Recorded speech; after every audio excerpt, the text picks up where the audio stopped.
اب سر جو اوریجنل حکیم ہے کیسے، کیونکہ مسائل ہیں نا، یہاں پہ نوسرباز بہت بیٹھے ہوئے ہیں، اس طرح ڈاکٹروں کی بڑی تعداد ہوتی ہے، جو وارڈ بوائے ہے تو وہ بھی اپنے آپ کو اسپیشلسٹ لکھ لیتا ہے. تو ایک اچھے حکیم کی کیا، میں سمجھتا ہوں کہ اس حوالے سے بھی بتائیں کہ ایک اچھے حکیم کو کیسے ہم سمجھ سکتے ہیں کہ ہاں بھائی صاحب یہ والا ٹھیک ہے، یہ اوریجنلی خاندانی لگ رہا ہے کوئی. جو جینوئن طبیب ہے وہ مطلب یہ ہے کہ طبیب کا مطلب تو یہ ہے کہ وہ آپ کے پورے جسم کا معالج ہے. کیا بات، کیا جو بات. معالج ہوتے تھے وہ روح اور جسم دونوں کے معالج ہوتے تھے. اچھا آج کل کیا ہو گیا، آج کل کے معالجین نے انسان کو بانٹ لیا ہے. کان کا معالج الگ ہے، ناک کا الگ ہے، آنکھ کا الگ ہے، دل کا الگ ہے، گردے کا الگ ہے، جگر کا الگ ہے. آپ کے حصے بکھرے کر دیے گئے ہیں. معالج وہ ہوتا تھا جو نظر سے دیکھ کے آتے مریض کو پہچان لیتا تھا کہ اس کا ایشو کیا ہے. اس کی وجہ میں بتا دوں، ہمارے جسم کے جتنے اعضاء ہیں یہ آپس میں کو لنک ہیں. اچھا. اور ان کی بنیاد آپ کا سٹمک. اب ایک سٹمک کا جو معالج ہے اس کو یہ نہیں پتا کہ آگے کیا ہونا ہے. اصل میں جو معالج ہے اسے انسانی پوری جسم پہ کمانڈ ہونی چاہیے. اسے پتا ہونا چاہیے اناٹمی کیا ہے، فزیولوجی کیا ہے. اس کے علاوہ اسے سائیکولوجی کا پتا ہونا چاہیے کہ مریض کی نفسیات کیا ہے، میں نے مریض کو کس طرح ٹریٹ کرنا ہے، مریض سے چیزیں کیسے پتا کرنی ہے، مریض کو مطمئن کیسے کرنا ہے.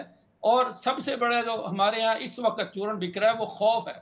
مریض آتا ہے اسے ہم خوف زدہ کرتے ہیں. یہ جو نام نہاد نوسرباز جن کی بات آپ کر رہے ہیں نا، یہ لوگ ان کو خوف زدہ کرتے ہیں. جب آدمی خوف زدہ ہوتا ہے تو وہ پھر نہ چاہتے ہوئے بھی علاج معالجے کی طرف دوڑتا ہے. اور یہ لوگ پھر اپنے من پسند کے ریٹ، اپنی من پسند کی جو بھی ان کے پاس چیزیں ہوتی ہیں وہ دے کے بجائے اس اور کو اس سے مزید جو ہے نقصانات زیادہ ہو جاتے ہیں. ظاہری بات ہے، ایسے سے کیمیکل، ایسے سے پاؤڈر، ایسے سی چیزیں جو میں نے خود دیکھی ہیں.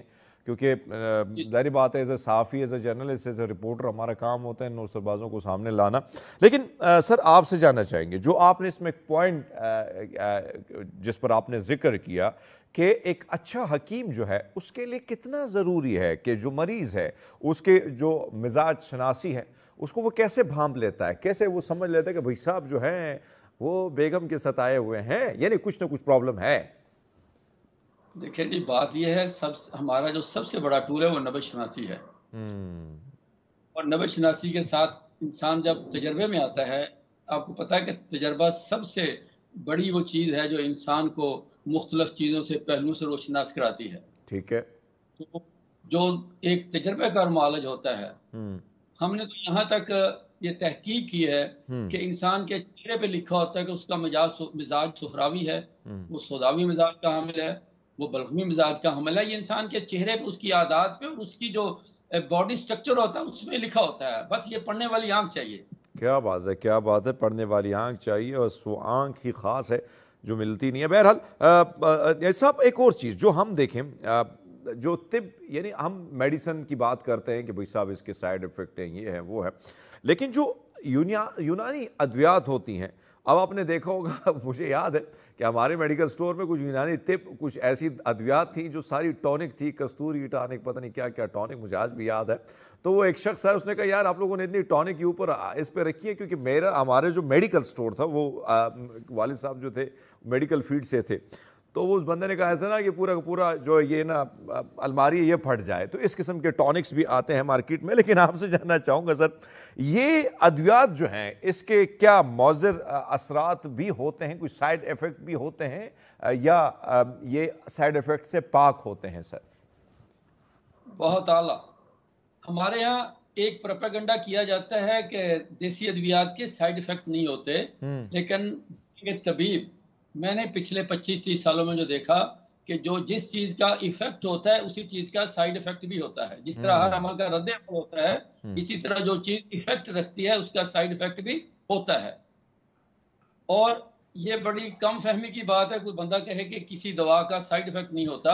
آپ دیکھیں اگر ہم پانی 2-4 گھونٹ زیادہ پی لیں تو اس سے بھی طبیعت پہ بھاری پن آ جاتا ہے. بالکل. تو ایک وہ فارمولیشن، وہ دوا جو باقاعدہ ایک آپ کے جسم کے مختلف اعضاء پہ اثر انداز ہوتی ہے، اگر اس کی مقدار زیادہ ہو جائے گی، اگر اس کا طریقہ استعمال غلط ہو جائے گا تو لامحالہ وہ مضر اثرات بھی چھوڑے گی اور اپنے سائیڈ ایفیکٹ بھی سامنے لائے گی.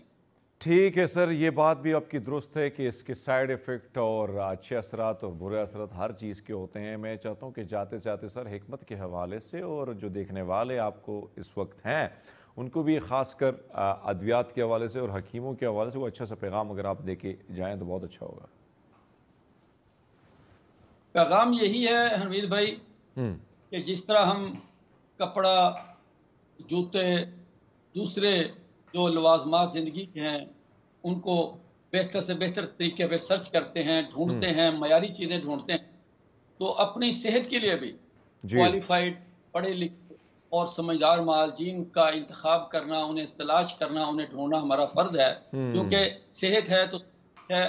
اگر ہم ان عطائیوں کے ہاتھوں، ان کیک سے ہاتھوں اگر ہم لٹتے رہیں گے، ہمارا پیسہ بھی ضائع ہوگا، ہماری جو صحت بھی برباد ہوگی، اور سب سے بڑی بات یہ ہے کہ جو آپ کو تکلیف اٹھانی پڑے گی وہ بہت تکلیف اٹھانی جو پڑے گی، اس میں شدید مشکلات ہوں گی۔ بات جاتے جاتے صاحب نے بڑی خوبصورت کی کہ بھائی صاحب ہم ہر چیز کے لیے ڈھونڈتے پھرتے رہتے کہ بھائی صاحب یہ چیز ہونی چاہیے، لیکن جب اپنے جسم کی بات آتی ہے، اپنے باڈی کے اپنے اعضاء کی بات آتی ہے، بیماری کی بات آتی ہے، صحت میں کچھ مسائل کی بات آتی ہے، تو کیوں نہ ہم اگر نوسر بازوں کے ہاتھے لگتے ہیں، مزید پیسہ پانی کی طرف بہاتے رہیں گے، اس کا بہتر یعنی علاج ہوتا نہیں ہوگا اور اس کی میڈیسن اسی طرح آپ کھاتے رہیں گے اور نقصان مزید بڑھتا جائے گا۔ تو بیٹر ہے کہ ایک اچھے حکیم کی جب آپ تلاش میں چلتے ہیں تو کہیں نہ کہیں بہت ساری چیزیں درست سمت میں چلی جاتی ہیں۔